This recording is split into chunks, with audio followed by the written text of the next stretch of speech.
Okay, so in this little video, we're going to look at the help for entrepreneurs.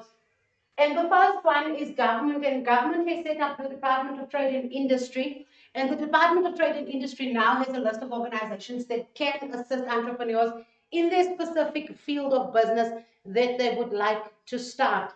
Right, and then we have financial institutions. So financial institutions would be banks, it would be places where you could apply for funding for your business. So sometimes it's not a loan, sometimes it comes in the form of a grant. Then let's speak on partnership projects between businesses and communities.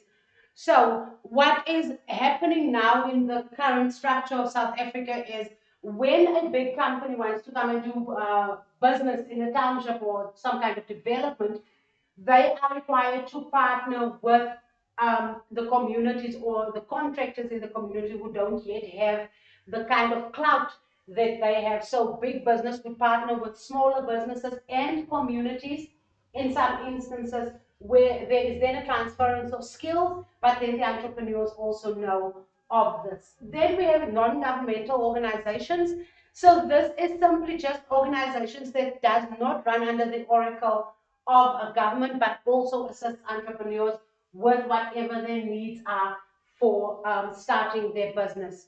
We're going to quickly have a look at what small businesses need help with.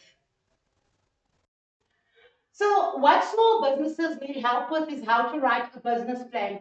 If you are going to approach a financial institution, you need a business plan. A business plan is actually, it assists you to understand to articulate what the function of the business is and where you're going to. Where to find money to start a business, that's also what they need help with because we don't always know of all the things or all the places where we could get money to start our business or grants that would assist with it. Identifying a market. Now, the market in this instance would be the people that you're going to be selling to or delivering the service to.